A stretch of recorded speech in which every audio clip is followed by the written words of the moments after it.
अति आवश्यक है। और जिनको कृपा प्राप्त हुआ है, अगर उसके पास धन है, उस धन सदुपयोग में लगेगा, सत्कार्य में लगेंगे। वास्तविक जहाँ लगना चाहिए वहाँ वो लगाता है। वो विवेकशील होते हैं, वो समझते हैं, और कुछ भी कार्य करेंगे बिना विचारे वो करते ही नहीं। देखते हैं अपने ज्ञान नेत्र से, और उस नेत्र ज्ञान नेत्र के माध्यम से जब प्रमाणित लगता है तभी लगाते हैं। इसलिए संत कबीर जी ने कहा कि हे नारायण, हे विभु,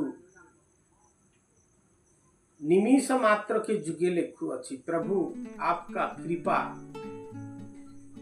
के बिना मुझे निमिष समय बिताने के लिए एक युग जैसे लगता है।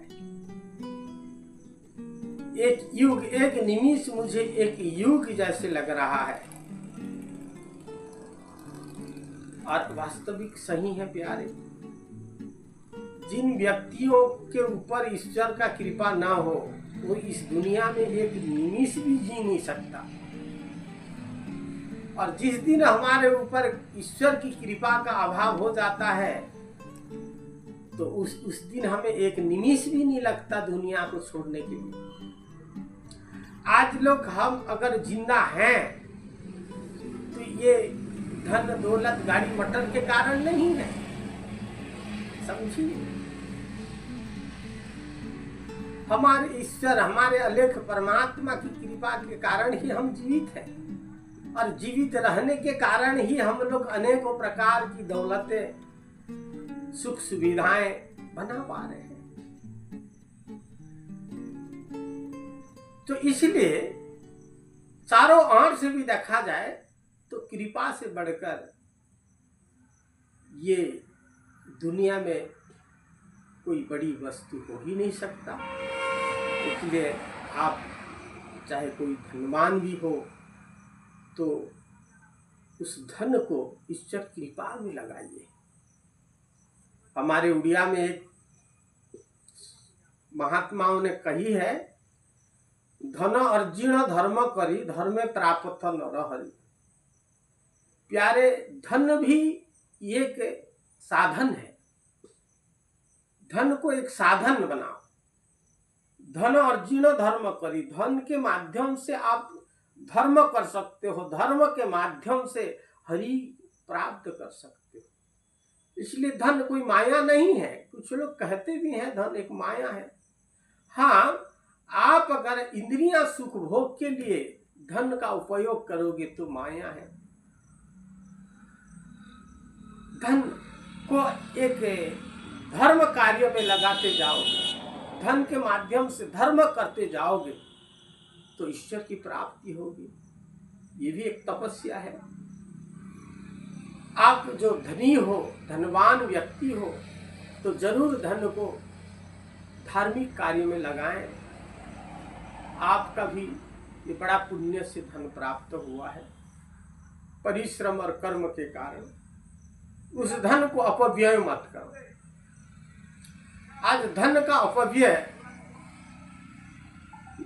स्वयं के लिए बहुत बड़ा घातक बनता है। स्वयं के लिए घातक है, परिवार के लिए नुकसान है, समाज के लिए भी। हम एक दिन तुच्छ व्यक्ति बन जाते हैं समाज की दृष्टि में। इसलिए प्यारे, जिनको धन प्राप्त हुआ है, जरूर आप उस धन को सत्कार्य में लगाइए। सत्कार्य में लगाकर धर्म अर्जन कीजिए और ईश्वर का कृपा प्राप्त कीजिएगा। इसलिए आइए, आप जहां कहीं भी हो, जिस सीढ़ी पर भी हो, जिस स्थानों पर भी हो, चाहे कोई पद प्रतिष्ठा में भी हो, कोई सत्ता में भी हो, जहां रहो, पर ईश्वर की कृपा के लिए सदैव प्रयास करते रहो। आप आज जहां भी हो वो सारे चीजें की जो सुख भोग आप उपलब्ध कर रहे हो ना, ये कृपा के बिना संभव नहीं है। आज हमारे ऊपर कृपा अगर खत्म हो जाता है, ईश्वर का कृपा अगर हमारे ऊपर नहीं बरसता है, उस दिन हम भी दुनिया से चले जाते हैं। इसलिए आइए कृपा, भगवान का आशीर्वाद, भगवान का करुणा सदैव प्राप्त करने के लिए नित्य परमात्मा अलेख महिमा षडाक्षर मंत्र को स्मरण करिए। यह मंत्र स्मरण मात्र के जरूर भगवान आपका सभी प्रकार